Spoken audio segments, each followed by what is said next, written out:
Assalamualaikum. In this video we will learn about structure of benzene. So firstly we will discuss about the old concept of benzene. तो benzene का जो पुराना जो concept था कि cools ने जो प्रपोज किया था स्ट्रक्चर्स जो दो स्ट्रक्चर्स ने प्रपोज किए थे कि ये जो डबल बॉन्ड हैं जो अल्टरनेट पोजीशन पे हैं वो क्या कर सकते हैं, वो रेजोनेट कर सकते हैं। अगर एक बॉन्ड जो है हमारे पास 1-3 पोजीशन पे है तो दूसरी दफ़ा जब क्या होगा, रेजोनेंस होगी यानी बॉन्ड्स की रीअरेंजमेंट होगी या एक एक कार्बन कार्बन बॉन्ड से जाके दूसरे वाले कार्बन कार्बन बॉन्ड के दरमियान में जो पाई बॉन्ड बनेगा यानी वो रेजोनेट होगा पूरे सर्कल में या रिंग में, तो उसे हम क्या कहेंगे, रेजोनेंस स्ट्रक्चर। तो इसी तरह से इसमें क्या है, हमारे पास केकूल्स ने दो स्ट्रक्चर प्रपोज किए थे। उसमें क्या है, अगर एक पोजीशन पे जो पाई बॉन्ड्स हैं तो जब उसका रेजोनेंस होगी तो उसकी पोजीशन क्या हो जाएगी, चेंज हो जाएगी, उनकी पाई बॉन्ड्स की पोजीशन चेंज हो जाएगी। तो इसका मतलब कि जो एक उन्होंने रेजोनेंस हाइब्रिड जो हमें हमारे सामने पेश किया था वो क्या था कि हम सिंपली उसको एक इस दरमियान में स्ट्रक्चर बना के उसके दरमियान में हम एक सर्कल बना दें। तो इसका मतलब क्या है ये कि इसमें अल्टरनेट पोजीशन पे जो पाई बॉन्ड है वो रेजोनेट कर रहे हैं।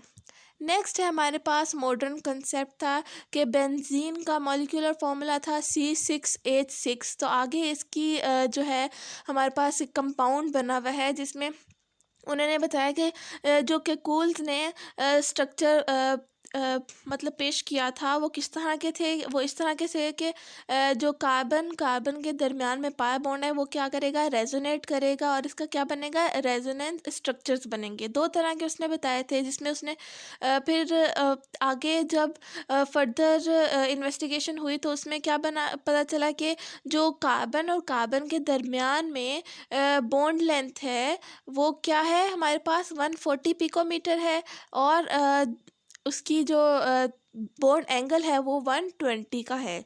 जो आगे है हमारे पास सिग्मा बॉन्ड जहाँ जहाँ पे बन रहे हैं कार्बन टू कार्बन या फिर कार्बन और हाइड्रोजन के दरमियान में जो सिग्मा बॉन्ड बन रहा है वो उसके जो हाइब्रिडाइज्ड ऑर्बिटल है वो कौन सा है, sp2।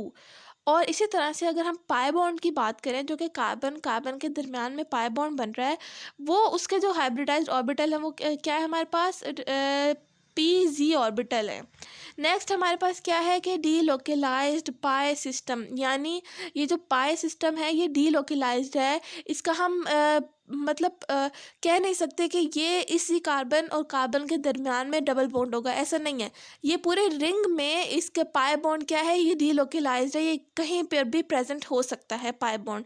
अब इसका जो है स्ट्रक्चर सिंप्लीफाइड बताया वो क्या है कि हमने 6 कॉर्नर्ड रिंग बनानी है और इसके दरमियान में एक सर्कल बना देना है जो कि शो करेगा ये बेंजीन का स्ट्रक्चर है और इसमें क्या हो रही है, रेजोनेंस हो रही है।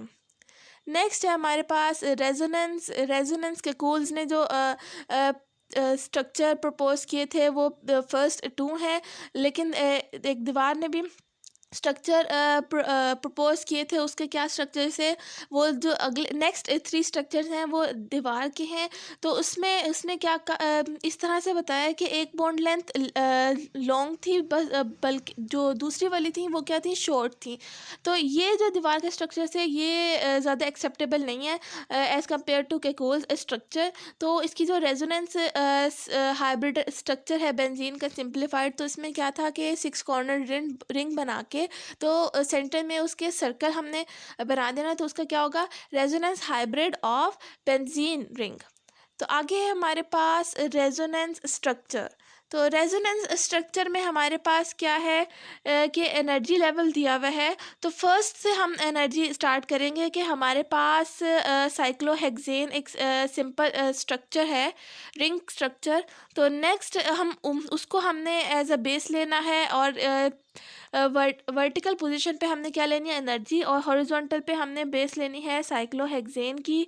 तो अगर हम एक बॉन्ड बनाएंगे पाई बॉन्ड तब देखें उसकी एनर्जी क्या होगी, 120 किलो जॉल पर मोल। अगर हम 2 पाई बॉन्ड बनाएं एक ही रिंग में तो उसकी एनर्जी क्या हो जाएगी, 231 किलो जॉल पर मोल। नेक्स्ट हम देखें अगर हमारे पास ये जो लास्ट में स्ट्रक्चर बना हुआ है तो उसमें हम देखें हमारे पास 3 पाई बॉन्ड्स हैं सिंपल, जो हमारे पास सिर्फ सिंपल पाई बॉन्ड है, अभी इसमें रेजोनेंस नहीं है। तो सिंपल जो पाई बॉन्ड है इसकी एनर्जी हमारे पास 208। लेकिन अगर हम देखें तो 120 के हिसाब से, यानी एक पाई बॉन्ड अगर रिंग में प्रेजेंट है तो इसकी एनर्जी क्या होगी, वो होगी 120। अगर 3 जो हमारे पास पाई बॉन्ड्स हैं रिंग स्ट्रक्चर में, तो उसकी एनर्जी हमारे पास अगर हम मल्टीप्लाई करेंगे 3 से तो वो बन जाएगी 360। लेकिन ऐसा नहीं होता। वो ऐसा क्यों नहीं होता? इसलिए नहीं होता कि जब रेजोनेंस एनर्जी आ जाती है तो वो वहाँ से डिफरेंस आ जाता है एनर्जी में। तो जब इसी तरह से जो बेंजीन है वो एक्सेप्शनल केस है जिसमें रेजोनेंस एनर्जी जब हम एक पाई बॉन्ड से अगर हम कंसीडर करें तो वो उसके इक्वल नहीं आएगी। जो कैलकुलेशन हम करेंगे उसके इक्वल नहीं आएगी, एक्सेप्शनल केस है। इसीलिए इसकी जो एनर्जी होगी वो कितनी होगी हमारे पास, 152 kilo joule per mole. So this is the end of the topic. Thank you so much. अल्लाह हाफिज़।